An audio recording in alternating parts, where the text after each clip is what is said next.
Hello YouTube! Today we'll be watching Shoe0nHead's video, How Did We Get Here? Please go watch the original first, link down in the description, etc. I've been a fan of Shoe0nHead's for a decent while, but this is my first time actually reacting to a video from her. And I'm pretty excited to do it. I may as well just jump right in, see what we've got. It looks to be one of the, sort of a longer one compared to, I don't know, actually, the average length of these videos has been going up slowly and steadily for years, I think. Without further ado, let's just hop right in. Ladies and gentlemen, I am here to inform you that the rumors are indeed true. The Democrats have struck back. In the New Jersey government... They managed to pull off some decent wins. I follow politics a little bit. Not the most, not the least. But enough to know what's going on generally. Governor's race, the Democrat won. In the Virginia governor's race, the Democrat won. And in the New York City race, Democratic Socialist Zohran Mamdani defeated Andrew Cuomo to become the next mayor of America's largest city. But the question on everyone's mind is, was it just a fluke? Just easy wins in blue cities and states? Or is there something more to this? Is this a sign of things to come? Is the Democratic Party finally— I don't know, if you're a Republican, then right now it's just a fluke. If you're a Democrat, then right now it's we are so back moment. I don't think there's a real way of telling until the midterms actually come closer. And then we'll be able to see whether it was or not. I don't think modeling it out based on this is going to really tell you all that much. Turning their losing streak around? Are they actually listening to the people now? Did they finally learn their lesson? No. Thanks for watching. Okay, guys. Great video. I'll see you again next time. Alright. My last three videos about electoral politics were warning the Democratic Party that young men were moving right because the party f***ing sucks and was becoming the young men eat and die movement, spanking the Democratic Party for losing because they elected one of the most unlikable shittiest candidates.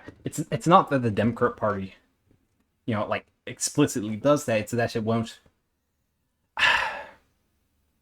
There are lots of figures within the Democrat Party that do that, and there's no real pushback from the party as a whole. Or just liberals as a whole in general. There's some people who push back against it, but generally there's not. And if you do push back against it, then you get a hostile response from left-wingers. So it's not that the party necessarily is anti-men, but it has... It's anti-being pro-men, is a better description of it. And I don't know. I guess you could try and say something similar for the Republicans on the opposite side with women, but that depends on how much you think modern feminism is actually pro-women or how much it's not. It really depends. But I could see an argument for that as well. Candidates while offering absolutely nothing to voters, and defending the voters from the wrath of a bunch of liberal streamer man-children calling the voters— Oh, also, the Democrat Party has no idea how to actually market to men. Their best are TV commercials with just random associated men, like, drinking beer going, "I'm a man, and I think Democrats." Yeah. They're not great at it. No, you need to... You want to get men, you need to inspire a feeling in the men, like make them feel epic, I guess. Make them feel epic, passionate about voting for your candidate. Not trying to go, hey, see, look, men can vote for us too. Or going, hey, you should feel guilty if you vote for the other guys. I don't know. I think they'll probably figure it out within the next few years. But don't quote me on that. stupid and evil for daring not to vote for Hillary Clinton in brownface. But the thesis for all three of those videos was basically the same. As the right embraces working class populism, the Democratic Party and the left will continue to fade into irrelevancy. But as I... That's really interesting. I'm sorry for pausing so much. This is reaction and commentary on the video, okay? If you just want to watch the video without any pauses, go watch it without me here as a talking head going blah, blah, blah. But I was going to say the shift of Republican to working class is a very interesting gradual shift that we've seen. Because if you look back at media from the 80s, let's say, I remember specifically in a show called Family Ties, very great sitcom. I love Family Ties. But you had, I think it was an uncle who was a Republican, but he switched up to a blue-collar job, and that made one of the main characters, Alex, who was sort of the stand-in conservative of the show, go concerned and worried and like, wait, you're still a Republican, right? Back then, of course, Democrat was associated very strongly with working class. Now it's associated strongly with higher education and welfare programs, I guess, where as Republicans, I think that the sort of MAGA movement and Trump effect is responsible in large part for the shift, because it got a lot of working class voters to become staunch Republicans, which in turn ended up shifting a lot more of the party's policy away from sort of business school laissez-faire economics more towards a populist working class direction. Which, of course, anything the Republican Party does, the Democrat Party has to do the opposite of. And they end up becoming less and less working class. At least in rhetoric. There's a lot of people out there who argue that their policies are still more working class than Republicans, but I'm not going to weigh in on that. I also predicted in those last videos there might be an eventual pendulum swing, and it might be happening much sooner than I predicted. Like, how did we go from Republicans winning the popular vote, in part thanks to a lot of the young people voting, to a bunch of data showing those same young people dropping their support for the GOP already? But the interesting thing is, those young people don't seem to be moving to the Democratic Party either.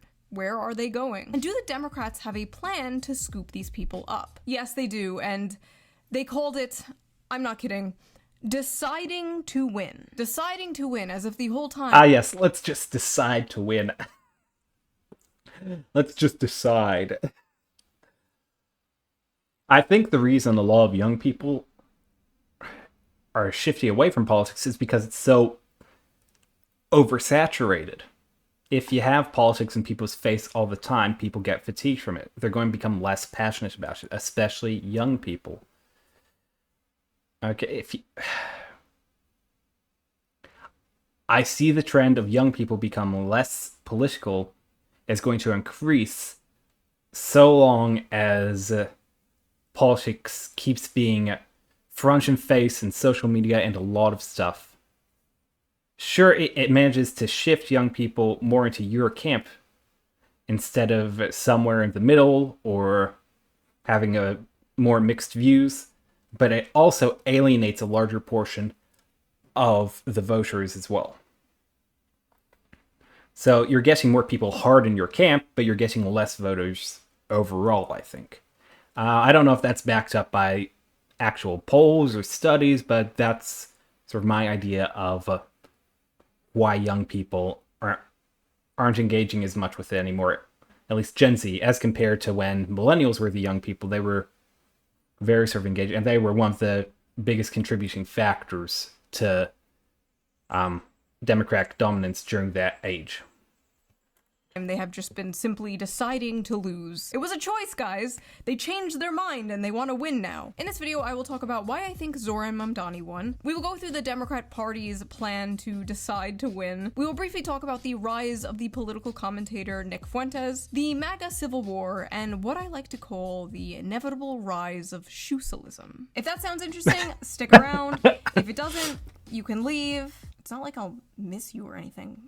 Baka. Baka. I know a lot of you are not very interested in politics. You come here for the fun Reddit slop, the men versus women content. Yeah, I know. But unfortunately, politics kind of seeps into your lives whether you want it to or not. So you might as well be entertained when you hear about it and have some fun with it when you can. And I just so happen to have the perfect app for that. So before we get into this political deep dive, let's quickly give a shout out to today's Ground news, right? Yep. Sponsor. Here we go. One of my favorite sponsors to work with. Ground News. Yeah.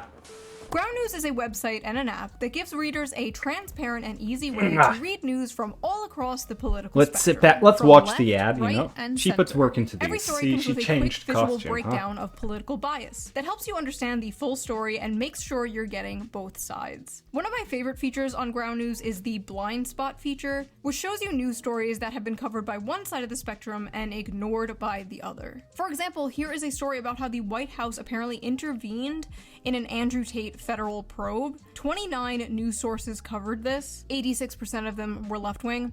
None were right-wing. Ground News also makes it really easy to compare headlines to see how political bias can affect framing. For example, this feud between Elon Musk and Billie Eilish. This right-wing headline reads, Elon Musk claps back at Billie Eilish after she slams him for hoarding wealth. And this left-wing article frames the same story as, Elon Musk's comebacks are as flat as his attempts at jokes. Very different vibes going on here. I have been using Ground News since 2021 because it is just a great and fun way to keep up with the news. But don't just take my word for it. Even the Nobel Peace Center. You know, I've tried Ground News, at least the free version, and I don't know, it just doesn't give me enough news articles or topics, you know? It doesn't, when I read Ground News, I don't feel like I'm actually keeping up with what's going on the day-to-day. So I don't really use it all that much. Instead, I don't know. I sort of use Twitter, check up on what like certain political commentators are saying, and that usually lets me know if anything big or controversial happens, at least politics-wise. If something else newsworthy happens, I usually hear about it through some channel anyway. Called it an excellent way to stay informed, avoid echo chambers, and expand your worldview. Best of all, I am currently offering 40% off their Vantage plan, which is the plan I use to access all their amazing features. So go to ground.news/shoe or use the QR code here on screen, or use the link in the video description down below. It's only like $5 a month, which is basically the price of like a coffee. You can also gift a subscription to somebody. Just select the Vantage subscription, add a customized gift message, and Ground News will send it straight to their inbox where they can activate it. The perfect Christmas present for your out-of-touch uncle who gets all his news from Facebook. So thank you, Ground News, for sponsoring this video, and thank you, the viewer, for not skipping the ad. Right? Now... Right.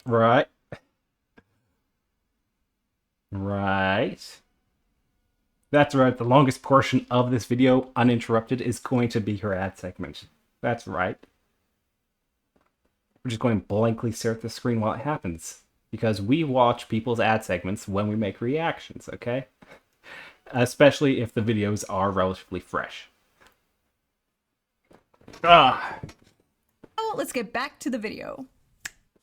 For those of you familiar with the Shoe0nHead channel, you know I've harshly criticized the Democratic Party for all my career. Some say too harshly. Frankly, I don't care. And some say I'm not harsh enough on the Republicans. First of all, true, but let's be honest, that's not why you come here. You go to Kyle Kulinski for that, just like you go to Destiny to see opinions you can hear on CNN, or to Hassan for dog training tips. You come here to hear, golly gee willikers, I'm left-wing, and the Democrats have gone crazy.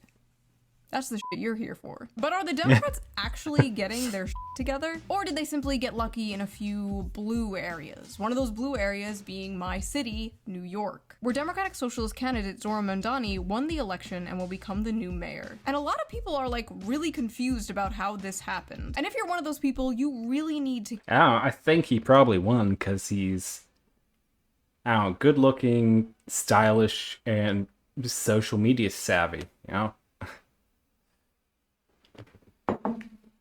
Probably those reasons. Also, he was very good at appealing to minorities within the city, which of course gave him a huge boost. Keep watching. If you don't understand why Mamdani won, I'm sorry to say, but you're kind of like the liberals in 2016 who didn't understand why Trump won. It's actually extremely understandable why Zohran Mamdani won, and it's not just because New York is full of commies or whatever. He is objectively the best Democratic candidate that they've had in a very, very long time. Like, I know the bar is in hell there, but he's young, he's energetic, he's charismatic. And people are really tired of the White House doubling as a retirement home. And of course, I like many of his economic policies. I like the universal childcare thing, the transportation, flipping off the Christopher Columbus statue. That's the shit I don't like. Bitch, that's our fucking guy. He was a brave Italian explorer who discovered America, and in this house, Christopher Columbus is a hero. End of story. I've said this many times, but I don't think A-tier Sopranos reference. A-tier. the good left-wing policies can even exist alongside the bad left-wing policies. Like, I don't know how you can have free transportation but also be soft on crime. Like, I don't know, like, in what world does that work out? You can't have nice, clean, free transportation if a bunch of drug addicts and violent felons are going around stabbing people and setting them on fire. You can't have nice things if you don't have rules to enforce those nice things. You know what I mean? It's always such a breath of fucking fresh air when I go back to visit my family in the suburbs of Long Island and I go to the CVS and the fucking toothpaste is free from their plexiglass prisons. I shouldn't have to wait 10 minutes for some poor wagey to come unlock the cagey so I can buy fucking shampoo. We don't have to live that way. Maybe he'll do great, or maybe he gets into power and immediately cucks to the establishment like some other people. I don't like to talk about it. I just don't know how Look, obviously, every time someone goes from the trail into power, almost without fail, they moderate their actual policy positions to make them workable, make them be able to get through without extreme backlash or pushback. So he's going to moderate somewhat for his time in office. But also, if he implements law, I see the free transportation thing going to have some probably pretty bad consequences for the quality of the transportation. I mean, it might not. I could be wrong. But if he doesn't crack down on crime, and for you people who say, "Oh, but the crime is just caused by poor material conditions," no, that's not how it works. That's not what we see when we actually look at crime statistics. If that were true, Alaska would not have one of the highest violent crime rates in the states, despite having one of the highest average GDPs, not GDP per capita. There we go. No, it's not the average GDP, is it, that they're the high one? It's average earnings that they have high. It doesn't matter. Alaska has people there are relatively wealthy, but also have a very high violent crime rate. And look at this. People aren't stealing necessities a lot of the time. Okay? You can say that's a disingenuous argument, but if it were caused by starvation and poverty, you would see a lot more stealing of food rather than PlayStations. the hell anyone thought Andrew Cuomo was going to win. He killed a bunch of grandmas during COVID. As you admitted this week, you personally altered the state health department report to undercount the death total, to hide the death total, and then evaded and lied to these families for 5 years. So You killed a shit It's true, Andrew Cuomo does suck. Oh, man. ton of people. Bro, what? Plus, he doesn't even live in New York City. He doesn't live in the city he's running to be mayor of. Cuomo just kind of expected to win based on name recognition alone and being like, hey, at least I'm not the other guy. Sound familiar? Trump actually offered a vision. Make America great again. Mamdani offered a vision. A New York City you can afford. So people took a chance on him. People wanted something different. Andrew Cuomo, he had no vision or anything. Oh man, I love tuning into a debate about New York City and 80% of it is about another f***ing country. The first foreign visit by a mayor of New York is always considered significant. Where would you go first? First visit, I would visit the Holy Land. I would go to Israel. I'd make my 4th trip to Israel. Mr. Mamdani.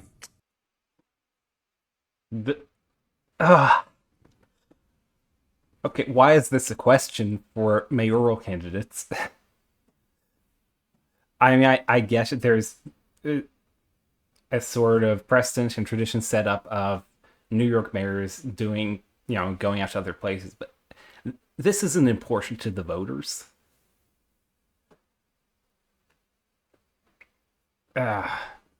I would stay in New York City. My plans are to address New Yorkers across the 5 boroughs and focus on that.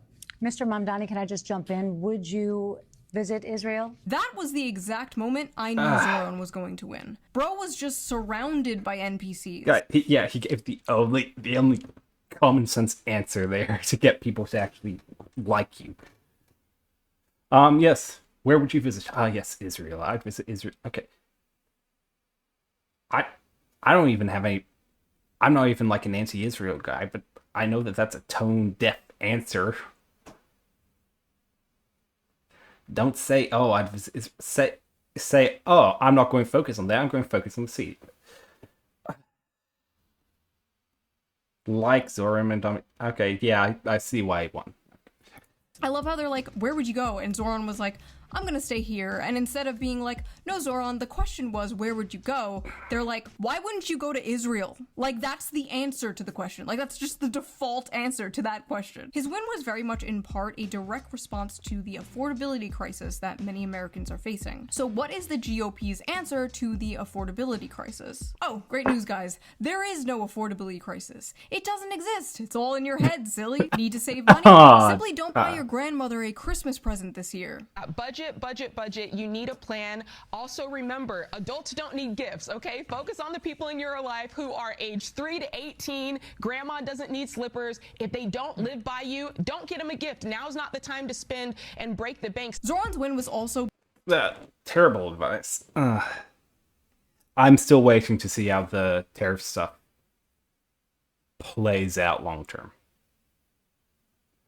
I'm pretty skeptical of it. I haven't been paying super close attention, but I generally prefer more free trade stuff. But I do like, in principle, I like the idea of reciprocal tariffs to try and encourage other countries to drop tariffs on the US. But I'm not a huge fan of tariffs as just the means to bring in more income in and of itself.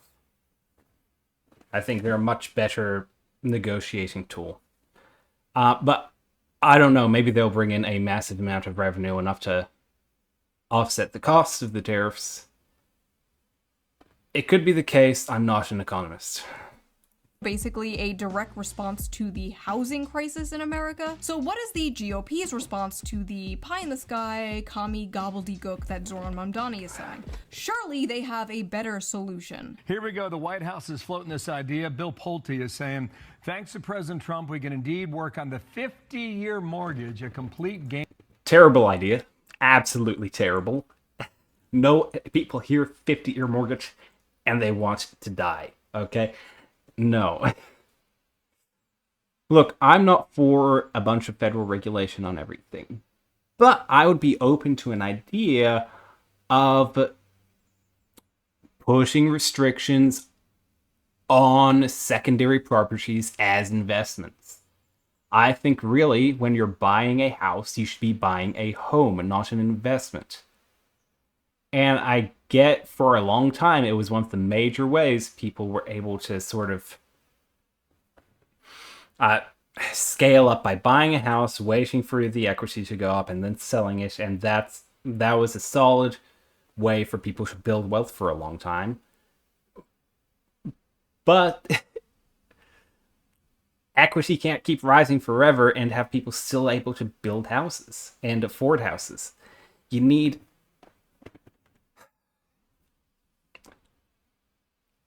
I don't know if it would crash the economy. It would probably have very negative effects on the economy, but I would not be opposed to regulation to make buying houses as homes the majority way it happens. I just hate the idea of buying houses as investments. It seems icky. Game changer. How does that work in dollars? Here you go. 30-year fixed mortgage right now. You're paying $2,038 a month, principal and interest on a $400,000 home. At the bottom, under 50 years, you'd save a couple $100 a month at $1,822 principal and interest. That is proposed. Do you like? That's barely any. What? 10 years. Oh, here, save like $100 if you take another 10 years. Jeez.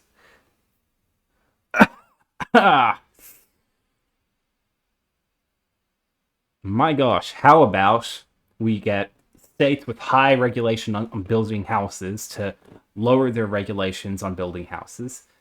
How about we stop a lot of big mega corporations from buying up huge amounts of property to then sell at artificially inflated prices? How about we encourage in rural areas the building of new homes in places that are no longer good for farmland anymore? I mean, I don't know. You know what? If it were as easy as my suggestions, it would have probably been done by now. Okay? It's probably just one of those problems where people are like, there's no easy solution, and eventually there's a bubble that's going to burst and ruin stuff for everyone for a while, and we're just trying to delay that. It's probably what's going on. This idea. I do not like this idea. Not lowering prices, not building more housing, no, just being a good little slave to the bank for 50 years. You might as well be a rentoid forever in this case. Like, at least you don't have to fix your own dishwasher. You will own nothing and be happy. Doesn't that sound great, Gen Z? Vote for us. We'll release the Epstein files and finally drain the swamp. Awesome. Finally, justice. Here it comes, the Epstein files phase 1. We got all your favorite E-celebs here. Don't you think that's a little tacky? I mean, like, this is an international child trap. The Epstein files are on my desk. Oh, that's great. This was one of the most poorly handled things in all of recent American politics.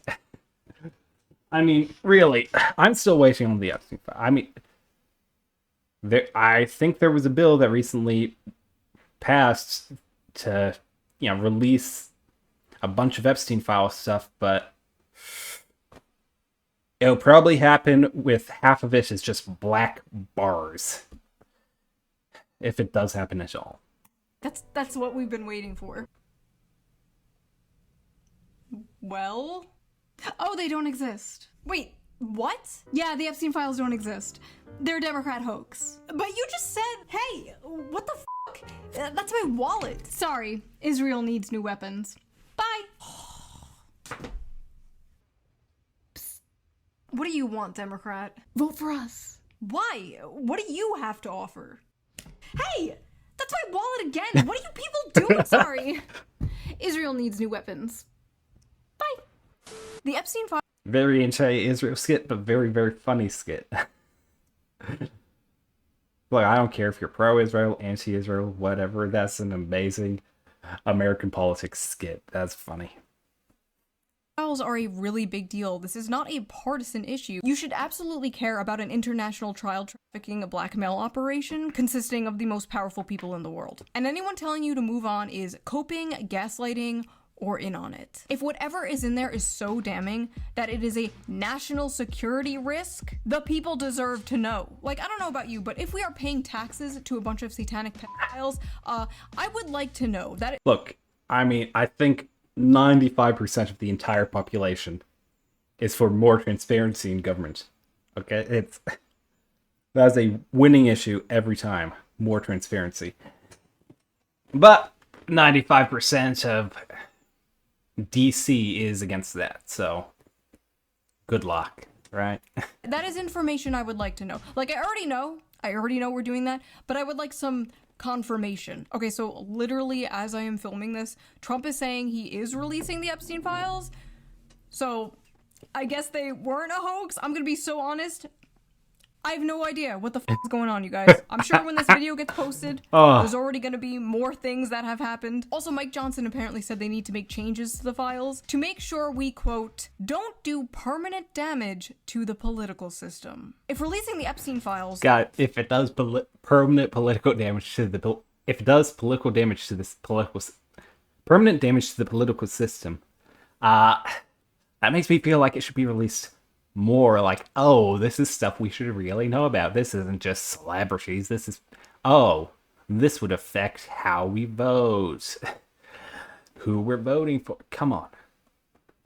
Terrible explanation. This, even if you're against releasing for some non-fishy reason, that's a terrible explanation.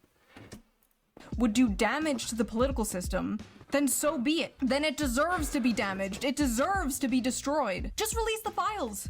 After all, if you have nothing to hide, you have... I don't know, if you need to come up with a reason for censoring some of it, then the reason you should come up with that sounds better than that, I'm not saying you should, but a better answer for that would have been, oh, releasing it unredacted would have endangered,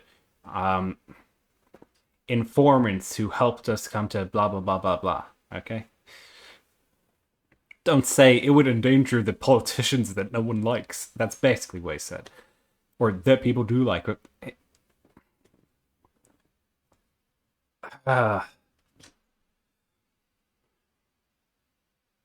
Look, I don't think you actually have to be that talented at politicking to be in politics. You just have to know how not to put your foot in your mouth. And even then... Even if you don't know how to not put your foot in your mouth, you can still get in. Look, it can be tricky to not put your foot in your mouth sometimes, but the level of feet and mouth in this is quite high. Nothing to fear. Isn't that right, government? But it wasn't just the Epstein files thing that has MAGA feeling a little demoralized lately. Does that mean the H-1B visa thing will not be a big priority for your administration? Because if you want to raise wages for American workers, you can't flood the country with tens of thousands or hundreds of thousands of foreign workers. You also do have to bring in talent. When we have plenty of talented people no, you here. Don't. No, you don't. We don't have talented people here? No, you don't have. You don't have certain talents, and people have to learn. We've talked about this a few times on this channel, actually very recently in the male loser epidemic video. The no talented Americans thing is a myth pushed on us by corpos and... Look, say, oh, we're doing away with H-1B visas, and we're going to be more selective with immigration, but we will still have working visas for people who are specialists, I guess. A limited number. I don't know. There was a better way he could phrase it than that. Jeez. Billionaires, so they can hire foreign workers who will work for less money and won't unionize. Worker drones who will work under the coercion of deportation, essentially creating infinite scab labor. Even though there are so many Americans in these fields looking for jobs. But those spoiled Americans will ask for a living wage so they can live in a 600-foot square apartment. How dare they? We can't do that. So import 1 billion immigrants. After all, it's good for business. Folks are not thrilled about this idea of hundreds of thousands of foreign students in the United States. If we were to cut that in half, which perhaps makes some people happy, you would have half the colleges in the United States go out of business. So what? And it's not that... Good. I mean, good. If their business model is relying on foreign students. Look, I've thought for a long time the college business model, they really need to update stuff. Okay. At the moment, most colleges get their funding from foreign students and from alumni donations. Which is ridiculous because the students who go there, who are domestic students, also pay a ridiculous amount for the education there. I don't know. I've heard people suggest that you need to cut federal aid to colleges, that it's just inflating college prices. I don't know about that. That seems risky. But we've got to be able to incentivize colleges in some way to be able to stand on their own two legs. And I don't have a huge thing against having, foreign students come in to learn from colleges.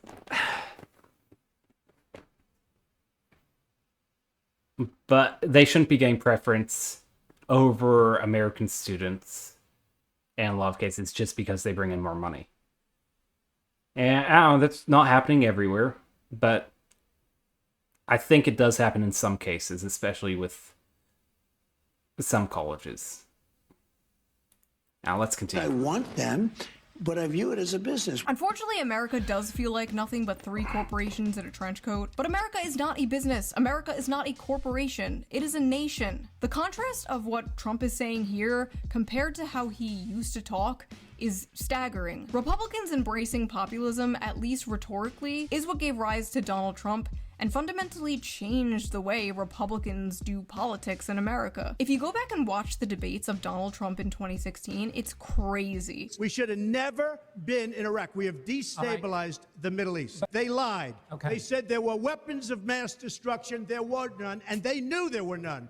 There were no weapons of mass destruction. All right. I remember being like, damn, that's not how politicians in general really talked at the time. Like, we would see it from Bernie Sanders and maybe like Ron Paul, but to get up on stage in a Republican debate in front of Republican donors saying that kind of shit was unheard of. Bro was getting booed. Trump won in 2016 by decrying the bloodlust and warmongering of the Republican Party, but also by speaking to the economic woes of the average working class American. Basically saying, I see you, to people who felt like they haven't been seen by either party in a very long time. Like, I saw people in my life, a fair my assessment. neighbors and stuff, that were all like Obama voters, like just flipped to Trump, and now like all of Long Island. Long Island is like the Another big part, I think that Obama sort of opened the floodgates to social media politicking, and Trump was really the first big Republican to be able to fully take advantage of that and use it for campaigning. I'd say that's another big part of it, but he definitely also made a lot of people feel heard and represented for the first time in ages. Florida of the Northeast, bro. It is like Trump country there now. Before Trump... Oh, my nuggies are here. My nuggies are here. One second. It's important. Let's go get my nuggies. It's nuggie time. Okay. 34-year-old woman, by the way. Mother, by the way. Before Trump, the Democrats basically Don't worry, doing the nugget dance is more acceptable after you're a mother than before.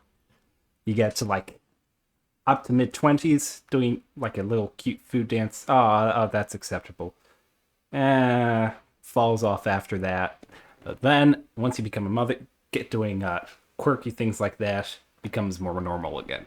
Lied on talking about how the Republican Party didn't care about the working class. But eventually, the problem for Democrats was the working class didn't care about them. But now it seems like the Republican Party is going back on all of that and becoming the Bush-era neoconservative party again, right as they're winning, embracing freaks like Lindsey Graham. So I just want to say, I feel good about the Republican Party. I feel good about where we're going as a nation. We're killing all the right people and we're cutting your taxes. Trump is my favorite president. We've run out of bombs. We didn't run out of bombs in World War II. Republicans, is that what you want your party to be?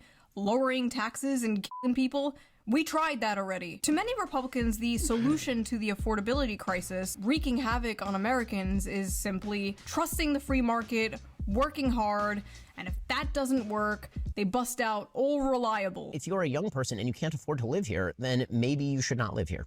I mean, that is a real thing. Yeah, I know that we've now grown up in a society that says that you deserve to live where you grew up, but the reality is that the history of America is almost literally the opposite of that. Ah yes, the classic. Just move. That's a terrible take. Oh, man. You can't afford it? Get out of America. No. Wait a sec. Does Shoe0nHead just repeatedly find clips of foot in mouth? Maybe that's why she's Shoe0nHead. Because all the clips of people she grabs are foot and mouth. Guys, I think I've stumbled onto something. No. Call me Candace Owens because I have a conspiracy theory here. Just move from Economic Zone 67 to Economic Zone 69. I don't know, man. Maybe some people actually like where they live. Maybe they want to make their community better. This is like the libertarian version of just deal with it when you talk to leftists about crime. Like, no, we shouldn't just deal with it. We shouldn't just move. Maybe we can make the cities in our country livable and safe. Maybe better things are possible, actually. My husband and I moved away from our families because of his job, and it f***ing sucks. It sucks raising kids without an extended family around. Say hi to grandma on FaceTime. Not normal, not natural. When I was growing up, it was like aunts and uncles and cousins and grandparents were just coming in and out of my house, like bringing over food, like, hey, I got... Yeah. Honestly, I think a lot of that is going to make a hard swing back. I think what we're going to get is intergenerational households again. Because, well, if housing prices keep going up, you're going to get people living with their parents on average longer and longer. And what you're going to get is the reemergence of it becoming to have intergenerational houses. Like, I don't know, there are lots of countries and cultures where that's the norm. And I think that's, in a lot of ways, healthier for raising kids. Even if it's not the sort of 1950s American suburban ideal. Obviously, we want cheap houses as well. I'm just saying maybe there's this sort of like silver lining there that you can find. Yeah, I don't know.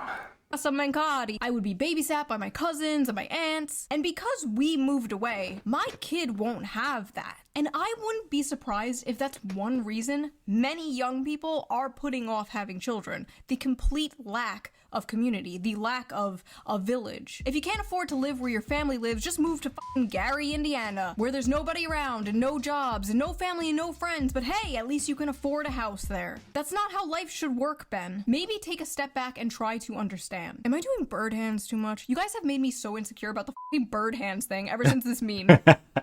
Okay, listen, I'm a woman, okay? We are programmed to scold children. And when no children are around, we scold people on the internet, okay? Anyway, Nick Fuentes is a far-right commentator and a controversial figure to say the least. But his main topic he covers is Israel, which is an extremely hot topic that many other right-wing commentators seem to not want to touch. And the rare times they do touch it, it's them telling you not to talk about it, questioning why you care so much, or shape-shifting into the woke mob they fought against for so many years, calling you names, calling for you to be censored. What's funny is they didn't care about any of Nick Fuentes' rants on like race or women. They only started caring when his rants on Israel were blowing up. Nick recently did an interview with Tucker Carlson which completely ignited. Look, I think the best way to handle Nick Fuentes is just sort of ignore it. I mean, if you're trying to be against him, then trying to like clap back at him or respond to him or stuff like that is just going to feed the fire, you know? I'm not saying that you shouldn't have free discourse to try and debate the ideas and have the better ideas win out. I'm just saying, if your goal is to put Nick Fuentes back in his place, then the best way to do that isn't by engaging negatively, it's by not engaging. the MAGA civil war that was brewing on the right for some time now. It got so ridiculous that even Chuck Schumer went on the Senate floor and called for a disavowal of Nick Fuentes. Sir, with all due respect, none. Why do politicians need a resolution in the Senate to disagree with a citizen? Yeah, can we stop? Can we stop with putting resolutions out to do dumb virtue signaling stuff like that? Instead, how about we have Congress focus on passing clear and consistent single-issue legislation? Now, just going to use Congress as a social media platform? Okay, cool. Hello, I have gathered you all here today to disavow Hitler Bussy 420. People can't afford groceries, Charles. Ben Shapiro, in particular, has spent the last few months extremely confused and angry about Zoran Mamdani and Nick Fuentes becoming popular in the mainstream, all while his numbers continue to drop. I honestly don't think he understands what is happening here, so I am going to explain to you, Ben, what exactly is going on here. The American dream does not exist anymore for most people. Young people followed advice that worked for older generations, and it got them nowhere. Young people are tired of this stale, moldy, old, dead consensus that has dominated American politics for a very long time. The one that dragged us into all these foreign wars and sold us out for some cheap plastic shit from China. Young people are tired of being told to sit down and shut up and pledge allegiance to the free market in a country that seems to not give a shit about them, as well as a foreign country they have absolutely no connection to. For so long, establishment hacks and establishment shills looked at the issues bothering the people and just kind of dismissed them. Can't afford to live where you grew up? Just move. Don't like that the toothpaste is locked behind plexiglass? Just deal with it. Think it's kind of f***ed up how you work 40 hours a week and still can't afford to pay rent? What are you, some kind of communist? You don't like funding a genocide with your tax dollars? What are you, anti-Semitic? If you don't address the issues of the people will gravitate towards those who are addressing those issues. It's not Mamdani's fault he won. It's yours. It's not Nick Fuentes' fault he's popular. It's yours. The tragedy of Ben Shapiro is that he led a life worshipping the free market, only to lose in the free marketplace of ideas. Now, with all this neocon rhetoric coming out of the GOP, are the Democrats going to pick up the populist ball that they are fumbling? Are they actually going to get their shit together? I can predict the answer here. It's, no. It will not be a Shoe0nHead video if she does not spend a significant portion of time blackpilling about the Democrats. Okay. Well, they are trying because they have written an article called Deciding to Win, where after we'll just interviewing decide. over 300,000 American That's my strategy in Monopoly. You landed on blue. No, I won. I passed go and collected $200. No, you landed on my blue. You're bankrupt. No, I didn't. I rolled a 6. No, you rolled a 2. I rolled a 6. You all saw it. It was great. Voters from both parties. They may have finally discovered the secret to winning. To give ourselves the best chance to win, we recommend the following changes to our approach. Democrats need to 1. Focus our messaging on an economic program centered on lowering costs, growing the economy, creating jobs, and expanding the social safety net. 2. Advocate for popular economic policies. Moderate our positions where our agenda is unpopular, including on issues like immigration, public safety. Wow, who could have seen this? Focus less on culture war stuff and focus on what the average voter cares about? Heresy. Energy production, and some identity and cultural issues. So basically it took you guys 10 years, millions of dollars, and dozens of Microsoft team meetings to come to the conclusion that everyone has been saying forever. You wasted a decade worshipping at the altar of mentally ill Karens, and now you're acting like, hey, what if we were normal is a groundbreaking political discovery. F*** you. Hey, you know what, Shu? Maybe being normal is a groundbreaking political strategy. Has anyone ever thought of that before, Shu? Have they? I could have told you all this for free. It is a bad sign that it took you over a decade to come to the same conclusion that my audience has come to like a decade ago. And they're all Please reflect on this, I beg of you. Also, what do you mean you had unpopular positions on public safety? Like, why would you even say that out loud? Yeah, let's vote for the party that admits it was wrong about the issue of crackheads shanking people in the street. I love this quote from Nancy Pelosi, randomly shoved in here. Winning an election is a decision. You make a decision to win, and then you make every decision in favor of winning. How deep? How... Oh my gosh. Try to win? What? Well, honestly, that's not how I play board games. I play board games to have fun. Winning's just a bonus. And also, I also try and keep an eye on the emotional stability and comfort of other people while I play board games with them. Because, you know, quite a lot of the time you play board games with people who will not have a good time if they feel like they are not succeeding in any way. So you can't play too good. Why am I talking about board games? Let's just get back to the video. Provoking. Thank you, Nancy. What would we do without you? Probably win an election. Democrats have changed our focus. In comparison with the Democratic Party of 2012, today's Democratic Party is more focused on issues like climate change, democracy, abortion, and identity and cultural concerns, and less focused on the economy and middle class. The table below shows this shift.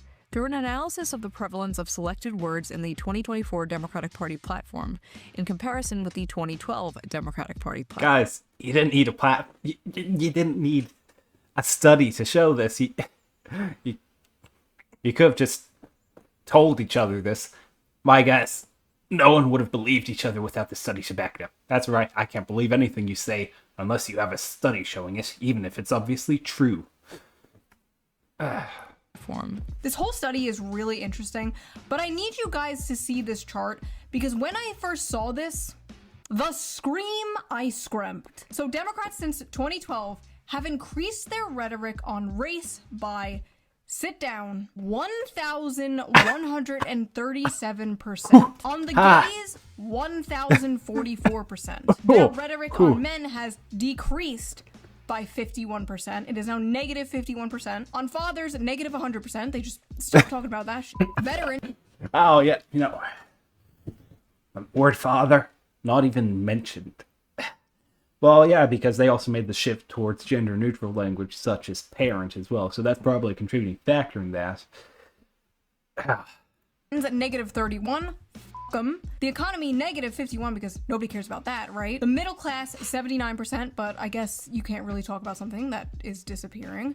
And jobs, negative 47%. It somehow gets worse. Jeez. Apparently voters trust Republicans more on the most important issues to them and trust Democrats the most on the least important issues to them. Like, they literally care the least about LGBT, but trust Democrats the most with it. Okay. The most popular Democratic policies among voters are things like lowering drug prices, banning stock trading, expanding Medicare, and raising the minimum wage. While the most unpopular Democratic policies are things like abolishing the police, providing free healthcare to illegal immigrants, and affirmative action. You're telling me this for the first time. Democrats, here is some advice for free. You can't just be MAGA light. Why would people drink Mr. Pibb when Dr. Pepper is right there? You know what I'm saying? You gotta bring something different. That is a good point.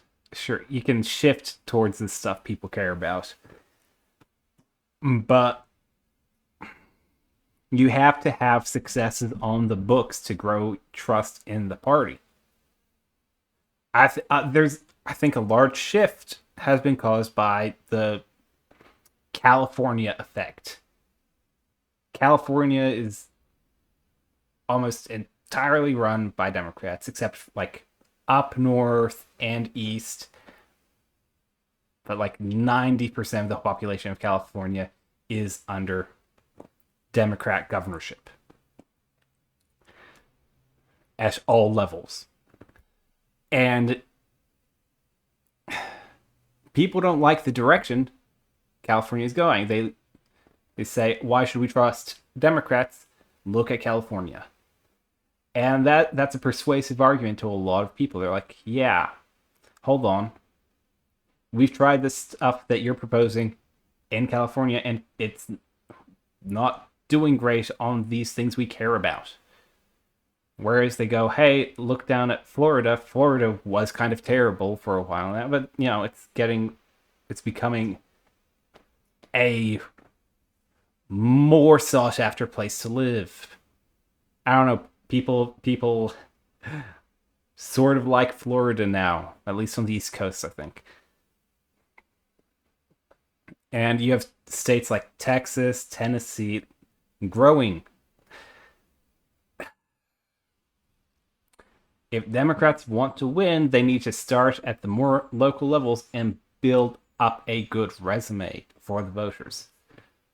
Something better to the table. And that difference should be working class focused economic populism. I don't just want two neocon parties, okay? But all of this is pointless when it's clear the Dems are not changing at all, they're just gonna change their messaging. They're putting pretty wrapping paper and a bow on a big fat smelly turd. There is a chance that the Democrats may win based entirely on Orange Man bad. Again. Which means they might get into office by learning absolutely f***ing nothing. That's also a good point. At this point in history, Democrats succeed or fail on the federal level by how popular or unpopular Trump is at the time. Which, that era should be ending very soon. And I'm interested to see what shifts come in messaging and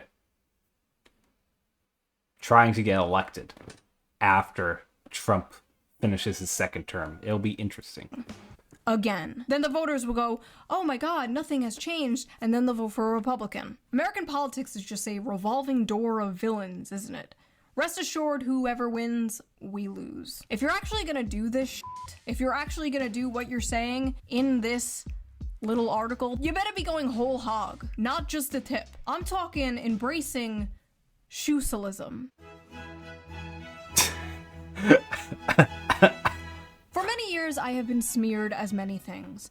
Grifter, flip-flopper, fence-sitter, racist, sexist, homophobic, but I am not a grifter, flip-flopper, or a fence-sitter.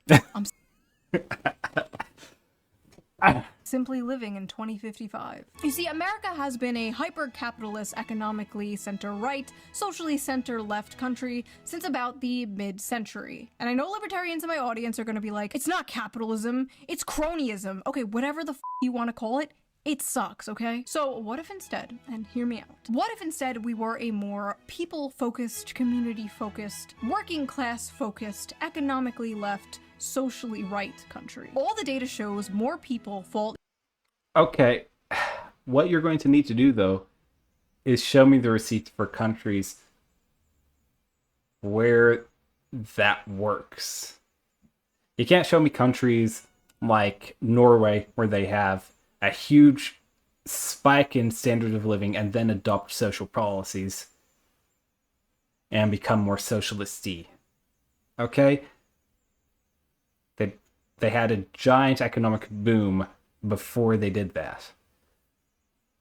Okay, you have to show me a country that has a general declining economic turn, where it adopts more socialist policies and improves economics and standard of living. You could be right, but in one of your videos, I want you to show the receipts of comparable countries where they do this, and it works. Into that quadrant, the populist quadrant, the shoe-cialist quadrant, if you will, than the current system we are in today. If a shoe-cialist party existed, it would be incredibly popular, but it doesn't exist. And that's probably by design, honestly. Well, you can't just say it would, right? Look, it might be. It might be popular. I don't know. But you don't know either.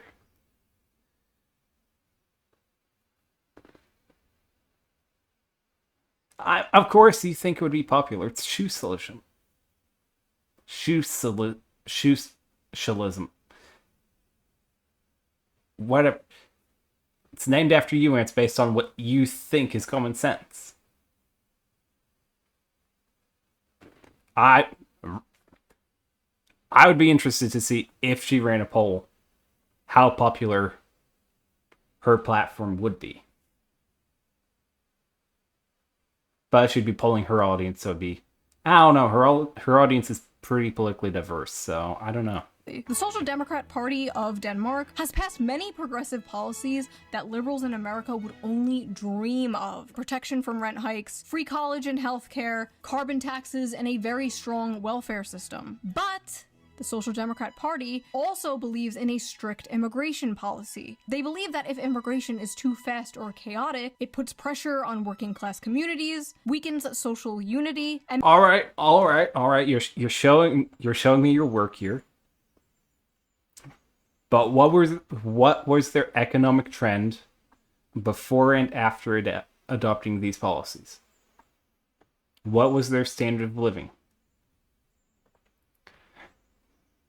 It's a lot easier to adopt social policies when you're on an upward trajectory. Okay? You're saying America's on a downward trajectory. You need to show us a situation where adopting these policies helped fix a country. Not just a country that has these policies and is doing well. makes it harder to maintain their strong welfare system. Wow, what a f***ing grifter Denmark is. I feel like so many people nowadays are like terminally left-right brain to the point where like they look at issues and instead of being like, that solution makes sense to me, I believe that, I agree with that, they instead go, that's the left-wing solution, therefore I will believe in that. And it's so stupid and hyper-partisan and makes absolutely no sense to me, and that's why I think like a lot of left-right brain hyper-partisan people don't understand me or people like me. That's why they call me a centrist or fence-sitter or flip-flopper or whatever. And it's like, no, I'm not a fence-sitter. I have many strong opinions. You just don't like them. And no, I'm not a flip-flopper just because you don't understand the concept of having opinions that don't perfectly fall on the arbitrary, always changing left-right axis that is American circus politics. Honestly, I think if you're a person who agrees with a party or a politician on every issue, on every major issue, then you do not think for yourself about politics. Anyone who actually thinks... Anyone who is able to form their own opinions and is somewhat educated, you know what, not even anyone who's able to form their own opinions should not have all their opinions agreeing with all of someone else's political opinions. That just doesn't occur naturally unless you're forming your opinions after the fact. I mean, sure, you could say, oh, well, random Joe over here, he formed his own opinions and managed to come to the same conclusions as the politician on everything. I mean, sure, but the chance of that is ridiculous. And if you have that, I'd maybe take a look at your opinions and reconsider. There's nothing incoherent about my beliefs on paper. None of them contradict one another. I don't understand. She likes free healthcare but doesn't want to chemically castrate children? She believes in workers' rights but wants a stricter border? I don't get it. Like, where is the contradiction? I'm basically just Bernie Sanders before he got his spine surgically removed by the DNC. In conclusion, MAGA and the Republican Party embracing populism is what made them so popular in the first place. But if the Republican Party's answer to all these issues young people are having is, F you, just move, you're not talented, maybe you'll own a home when you're 70 years old, they're doomed. Like they had a small, brief fling with populism and ghosted it. Just pumped and dumped. Like a fat whore they're ashamed of and won't bring out on dates in public. As I'm editing this, Trump and Mamdani had a meeting together and it was very interesting. Oh, yeah. Because both of them are charismatic New York guys. I mean, look, like him or hate him, Trump is charismatic even if you hate him. He's able to control a room. He's able to have a certain level of... I don't want to say aura. That feels like the wrong word. But I don't know. I think they're both charismatic people who are able to appear down to earth to their base and who are both New Yorkers. Okay, of course they're going to get along. Also, Trump sort of... It's weird how much he gets along with political enemies in person. He's very personable. Everything I've heard from meetings between people who are opposed to him and him in private is that he is surprisingly personable. Discussing when Bernie Sanders was out of the race, I picked up a lot of his votes, and people had no idea. When he was put out of the race, I think quite unfairly, if you want to know the truth, many of the Bernie Sanders voters voted for me. And I felt very comfortable, frankly, in seeing that and saying that. I would feel very, very comfortable being in New York, and I think much more so after the meeting. We agree on a lot more than I would have thought. I'm sorry, this is my new favorite problematic Yowie ship. They love each other. Maybe it's not over, folks. Maybe the power of friendship and populism will save us all. Listen, I want my kids to grow up in a safe and affordable world where they can get jobs and they can start a family and then they can have the same for their kids. And I feel like at the end of the day, that's what most people want, left and right. They just have different ideas on how to get there. It just so happens my ideas happen to be the correct ones, and if you disagree with them, you will be sent to the re-education camp. Do you want one? Do you want a nuggie? Pledge your allegiance to Shoe0nHead, and you get a nugget. I refuse So that was that little video. If you liked it, please subscribe for more. And if you want to help support the channel, donate to my Patreon, link down below. All patrons get every single video uncensored a day early. If you can't or don't want to support me on Patreon, that's fine. I don't care. I didn't want you to anyway. Baka. Baka. I'll see you guys soon with a fun slop video just in time for Christmas. Bye!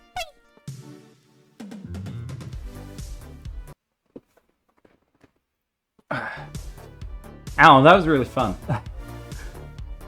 I think this ended up going for a lot longer than I thought.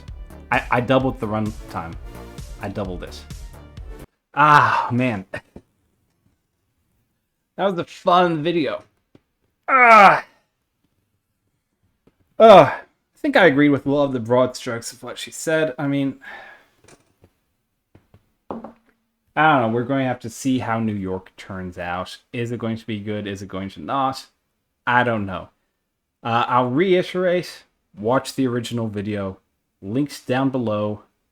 And thank you for watching. Please like, comment, subscribe. And I'll see you again later. Bye.